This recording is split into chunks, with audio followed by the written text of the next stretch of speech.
Bismillahirrahmanirrahim. Assalamualaikum warahmatullahi taala wabarakatuh. Nama saya Muhammad Syakib Al-Shahlan bin Adhari, nombor matrik 1201869. Pada hari ini, kami ingin membentangkan berkaitan kitab yang dikarang oleh Ibnu Majah, iaitu Sunan Ibnu Majah bitahqiq Syuaib Ar-Arnaud Tab'ah Muassasah Ar-Risalah. Sebelum menceritakan lebih mendalam, sekadar pengenalan. Sunan Ibnu Majah merupakan satu daripada himpunan kitab hadis yang dikenali sebagai Al-Kutub Al-Sittah, iaitu 6 kitab utama hadis. Himpunan Sunan ini karya Imam Ibnu Majah. Kitab ini adalah salah satu kitab karya Imam Ibnu Majah terbesar yang masih beredar hingga sekarang. Dengan kitab inilah nama Ibnu Majah menjadi terkenal. Ia menyusun sunan ini menjadi beberapa kitab dan beberapa bab. Sunan ini terdiri daripada 32 kitab dan 1500 bab, sedangkan jumlah hadisnya sebanyak 4000 buah hadis.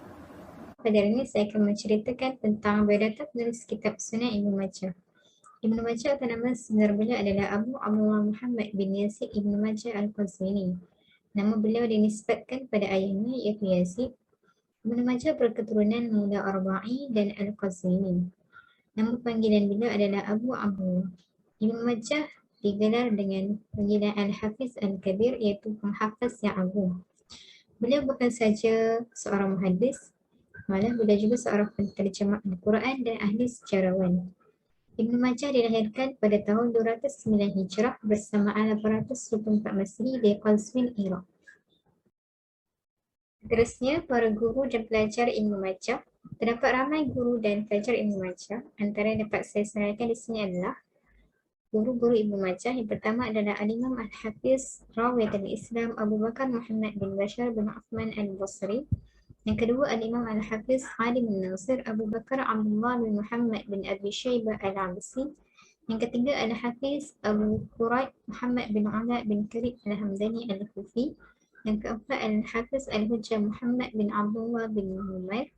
Dan yang kelima ada Al-Imam Al-Hafiz Al-Muttaqin Abu Hassan Ali bin Muhammad Al-Talafasi Al-Kufi. Pelajar Ibnu Majah pula adalah yang pertama, Abu Daud Sulaiman bin Yazid bin Sulaiman Al-Fahmi Al-Qazwini. Yang kedua, Abu Abdullah Ahmad bin Ibrahim bin Al-Khalid Al-Khalili. Yang ketiga, Abu Ja'far Muhammad bin Asa Al-Mutawwa'i Al-Abhari. Yang keempat, Abu Bakar Hamid bin Laythubah Al-Abhari. Dan yang ketiga adalah, dan yang terakhir adalah Ali bin Hasan bin Ahmad bin Idris Al-Amri Al-Qazwini. Berikutnya, komentar serta pujian para ulama terhadap Imam Ibnu Majah. Yang pertama, Abu Ya'la Al-Khalili berkata, Ibnu Majah adalah seorang yang membawa kepercayaan yang besar yang disepakati terhadap kejujurannya dapat dijadikan hujah bagi pendapat-pendapatnya. Beliau mempunyai pengetahuan yang luas dan banyak menghafal hadis. Beliau telah mengembara ke Iraq, Mekah, Syam dan Mesir untuk menulis kitab hadis. Yang kedua, pujian Abdul Karim bin Muhammad Ar-Rafa'i ke atas Imam Ibnu Majah ialah beliau merupakan seorang imam bagi kaum muslimin. Beliau juga merupakan ulama yang besar yang kuat hafalannya dan diterima oleh seluruh ulama. Yang ketiga, telah berkata Ibnu Khalikan pula, Ibnu Majah merupakan seorang penghafaz hadis yang termasyhur, seorang ulama dalam hadis, berpengetahuan dalam ilmu-ilmu hadis dan segala perkara yang berkaitan dengan hadis. Ibnu Al-Athir pula berkata, Ibnu Majah merupakan seorang ulama yang bijak. Dan yang terakhir, Ibnu Abdul Hadi pula berkata, Imam Ibnu Majah merupakan seorang hafiz dan mufassir yang besar dalam bidang hadis. Sumbangan serta karya Imam Ibnu Majah. Sepanjang hayat Ibnu Majah, beliau telah menulis puluhan buku bukan sahaja dalam bidang hadis, malah bidang sejarah, fiqh dan tafsir.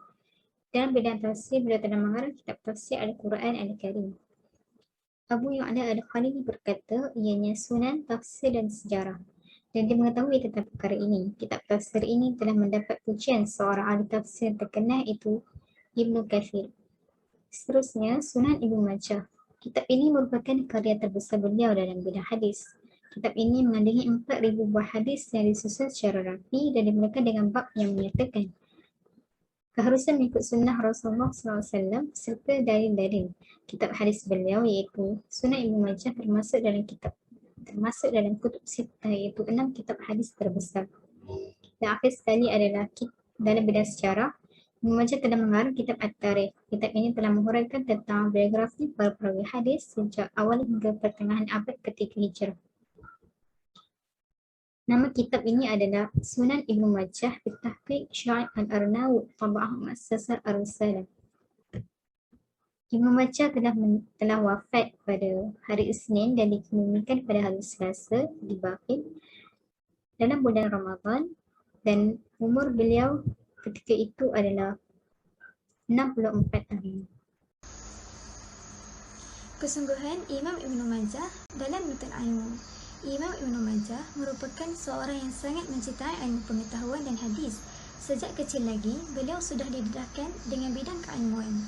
Ketika berusia 15 tahun, Imam Ibnu Majah mula mempelajari ilmu hadis dengan begitu tekun sekali. Beliau telah berguru dengan seorang ulama yang terkenal pada ketika itu yang bernama Ali bin Muhammad At-Tanafasi. Selepas itu, bakat dan minatnya dalam bidang hadis begitu terselah. Hal ini telah membuatkan Ibnu Majah mengembara ke beberapa daerah dan negara untuk menimba ilmu serta mencari, mengumpul dan menulis hadis. Beliau telah berkunjung ke puluhan negeri, antaranya Hijaz, Syam, Iraq, Mekah dan banyak lagi. Sepanjang pengembaraan, Ibnu Majah telah berjumpa dan berguru dengan ramai ulama yang terkenal dengan kehebatannya, terutamanya ulama yang datang dari bidang hadis. Hal ini telah menyebabkan Imam Ibnu Majah dapat menghimpun dan menulis puluhan bahkan ratusan hadis dari sumber-sumber yang dipercayai kesahihannya. Setelah itu, Ibnu Majah telah mengembara ke negara-negara sekitar seperti Baghdad, Kufah, Basrah dan lain-lain untuk mendalami bidang ilmu hadis. Selain itu, beliau juga telah berguru dengan pengikut-pengikut Imam Malik sehingga beliau telah menjadi salah seorang imam yang terkemuka dalam bidang ilmu hadis pada ketika itu. Metodologi penulisan Sunan Ibnu Majah. Kitab Sunan Ibnu Majah disusun oleh Abu Abdullah Muhammad bin Yazid Ar-Rabi' bin Majah Al-Ghazwini Al-Hafiz atau lebih dikenali sebagai Ibnu Majah. Beliau telah dilahirkan pada tahun 209 Hijrah dan wafat pada tahun 273 Hijrah. Untuk pengetahuan, beliau tidak keseorangan semasa menyusun kitab ini kerana ia turut disertai oleh kunyah Abu Abdullah yang merupakan seorang ulama ahli hadis yang telah mengumpulkan hadis. Karyanya yang paling dikenali adalah menyusun kitab Sunan Ibnu Majah di dalam kelompok kitab Kutubus Sittah. Dalam menyusun kitab ini, Imam Ibnu Majah mengawalinya terlebih dahulu dengan mengumpulkan hadis-hadis, kemudian menyusunnya mengikut juz atau bab-bab yang berkaitan dengan masalah fiqh. Hal ini sama dengan para muhaddisin yang lainnya. Setelah menyusun hadis-hadis tersebut, Imam Ibnu Majah tidak terlalu memfokuskan kepada ta'liqul hadis yang terdapat pada kitab-kitab fiqh tersebut. Tetapi beliau hanya mengkritisi hadis yang menurut khidmat beliau adalah penting.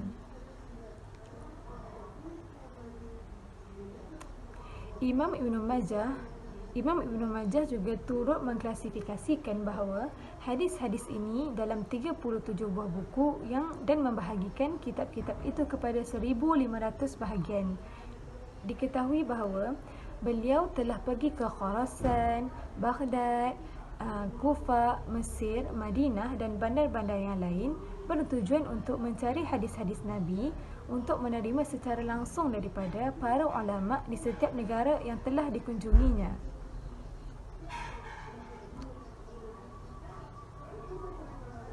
Kemudian, Imam Ibnu Majah akan kembali semula ke kampung halamannya yang bertempat di Qazwin selepas 15 tahun penyelesaian dan pemergiannya.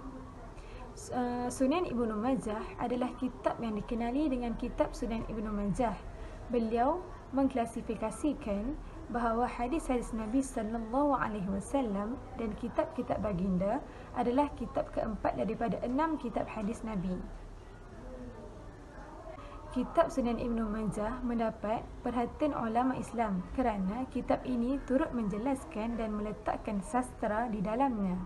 Para ulama menduga bahawa kitab hadis yang dikarang oleh Imam Ibnu Majah disusun berdasarkan masalah hukum.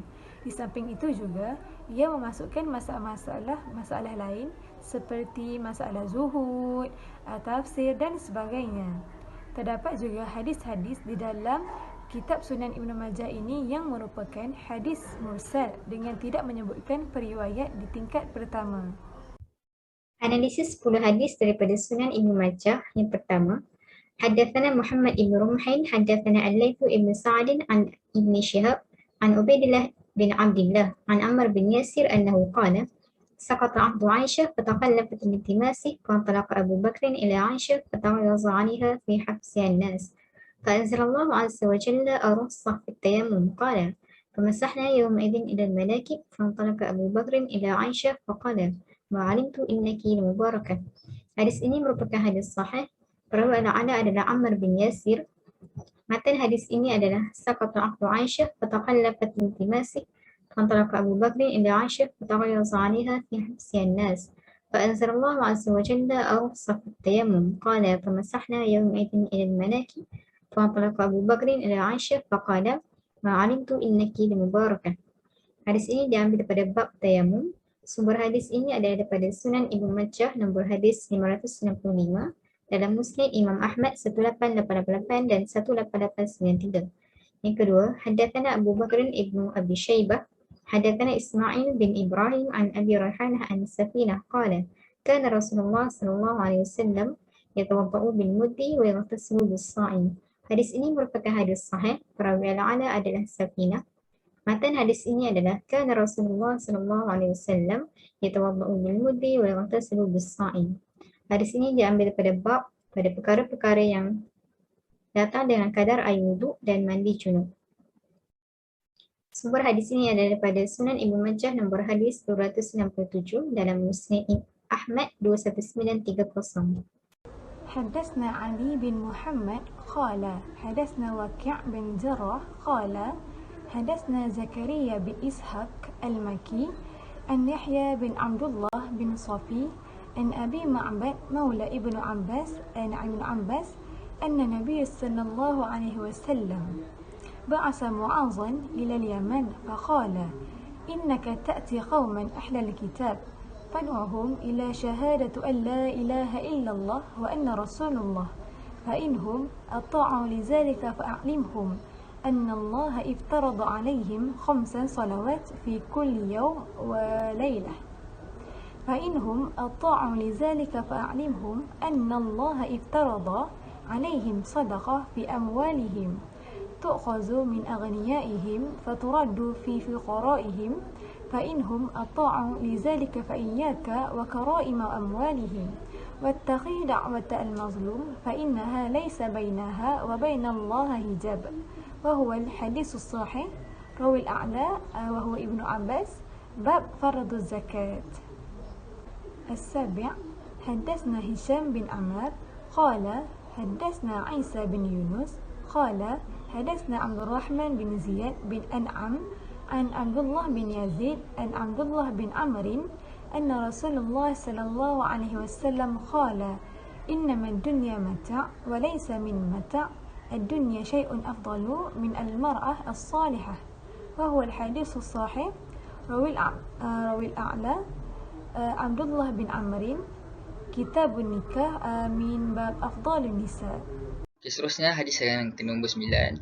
حدثنا أبو بكر ابن أبي شيبة وهشام بن عمار ومحمد بن صبة قالوا حدثنا سفيان بن عيينة عن الزهري عن عبيد الله بن عبد الله عن أبي هريرة وزيد بن خالد وشبل قالوا كنا عند رسول الله صلى الله عليه وسلم أتى رجلون فقال أنشرك الله إلا خير تبيننا بكتاب الله فقال خصمه وكان أفقه منه اخذ بيننا بكتاب الله وأذن لي حتى أقول قال قل قال إن ابني كان عصيفا على هذا وإنه زنى بامرأته فافتديت منه ب100 شاة وخرم فسألت رجالا من أهل العلم فأخبرت أن على ابن جلد 100 وتخرب عام وأن على امرأتي هذا الرجل فقال رسول الله صلى الله عليه وسلم والذي نفسي بيده لأقضين بينكما بكتاب الله 100 الشاة والخادم رد عليه وعلى ابنك جلد 100 وتخريب عام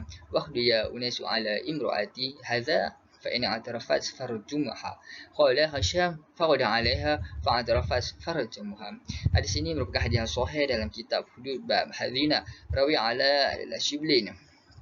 Matan hadis ni adalah kuna inda Rasulullah sallallahu alaihi wasallam attahu rajulun faqala asyukullahu ila khalata bainana bi kitabillah faqala khasmuhu wa kana afahu min ikhri bainana bi kitabillah wa adhan li hatta aqul qala inna ibni kana asifan ala hadha وإنه زنى بامرأته فافتديت منه ب100 شاة وخادم فسألت رجالا من أهل العلم فأخبرت أن على ابن جل 100 وتهرب عام وأن على امرأتي هذا الرجل فقال رسول الله صلى الله عليه وسلم والذي نفسي بيده لأقضين بينكما بكتاب الله 100 شاة والخادم رد عليه وعلى ابنك جلد 100 وتهرب عام وقت يا أناس على امرأتي هذا فإن اعترفت فرجمها. قال هشام فغدا عليها فاعترفت فرجمها.